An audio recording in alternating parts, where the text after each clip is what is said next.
محترم سامعین، السلام علیکم ورحمۃ اللہ وبرکاتہ۔ ہمارا ملک ہندوستان گنگا جمنی تہذیب کا سنگم ہے کہ جہاں پر مختلف مذاہب کے ماننے والے لوگ ایک ساتھ رہتے ہیں، بھائی چارگی کے ساتھ، اخوت و محبت کے ساتھ میں رہتے ہیں۔ لیکن کچھ وقت سے، کچھ سالوں سے ایسی فرقہ پرست طاقتیں پنپ رہی ہے کہ جو اس ملک کی گنگا جمنی تہذیب کو آگ لگانا چاہتے ہیں، جو اس ملک کے امن اور شانتی کو بھنگ کرنا چاہتے ہیں اور ہندو مسلم کے درمیان میں نفرتیں، عداوتیں پیدا کرنا چاہتے ہیں، دوریاں بڑھانا چاہتے ہیں۔ اور اس میں بہت بڑا رول جو ہے ہمارے ملک کے میڈیا کا بھی ہوتا ہے،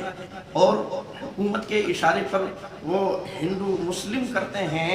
اور یہی وجہ ہے کہ ہم دیکھ رہے ہیں کہ مسلمانوں سے دشمنی دکھانے کے لیے،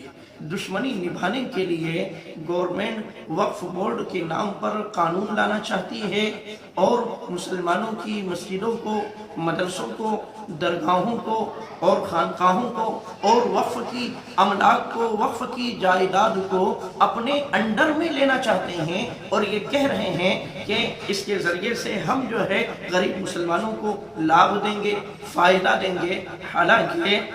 حکومت کا یہ رویہ بالکل غلط ہے، اس لیے کہ جو گورنمنٹ اپنے ملک کی زمین سے جو ہے یہاں کے باشندوں کو صحیح معنی میں فائدہ نہ پہنچا سکی، یہاں کے لوگوں کو جو ہے صحیح معنی میں نوکریاں نہ دے سکی، مسلمانوں کو تو آپ چھوڑیے، دوسرے سماج کے لوگوں کو ہی فائدہ نہ پہنچا سکی، تو پھر یہ مسلمانوں کو کیسے فائدہ پہنچا سکتے ہیں؟ اور پھر بات سوچنے کی، سمجھنے کی یہ ہے کہ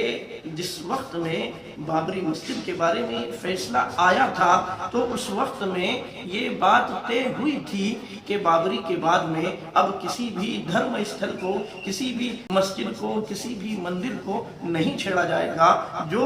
جس کی عبادت گاہ ہے تو وہ اسی کی عبادت گاہ رہے گی، لیکن اس کے باوجود اس قانون کا کوئی پاس و لحاظ نہیں رکھا جا رہا ہے، اور ملک کے اندر بہت سی مسجدیں ایسی ہیں کہ جن کے اوپر مقدمہ چل رہا ہے، کیس چل رہا ہے، پاس و لحاظ رکھنے کو تیار نہیں ہے، اور گورنمنٹ کے، حکومت کے اشارے پر ہو رہا ہے۔ اگر حکومت چاہتی تو یہ کہہ سکتی تھی کہ جب ایک قانون بنا دیا گیا تو اب اس کے بعد میں کسی بھی دھرم استھل کو، وہ چاہے مسجد ہو چاہے مندر ہو، نہیں چھیڑا جائے گا، یہ کہہ سکتی تھی۔ لیکن اس کے باوجود گورنمنٹ کے اشارے پر یہ سارا کا سارا کھیل کھیلا جا رہا ہے، یہ ساری کی ساری سازش رچی جا رہی ہے۔ تو اب ایسے حالات میں مسلمان وقف بورڈ کے نام پر اس گورنمنٹ پر، اس سرکار پر کیسے بھروسہ کر سکتے ہیں؟ بات سوچنے کی ہے، سمجھنے کی ہے، اس لیے کہ جب پورا اختیار جو ہے کلیکٹر کے پاس چلا جائے گا تو ظاہر سی بات ہے کہ وہ تو حکومت کے اشارے پر کام کرے گا،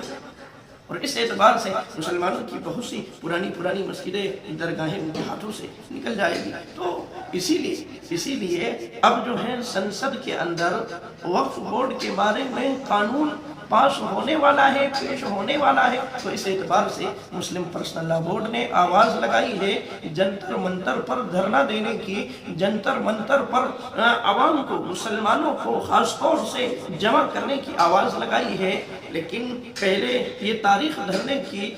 13 مارچ کی تھی، لیکن اب سننے میں آ رہا ہے کہ شاید 13 سے اس تاریخ کو بڑھا کر کے 17 مارچ کر دیا گیا ہے، چونکہ ہولی کا موقع ہے، اور اس موقع پر بہت سے جو ہے ہمارے وپکش کے جو نیتا ہیں تو یہ جو ہے اپنے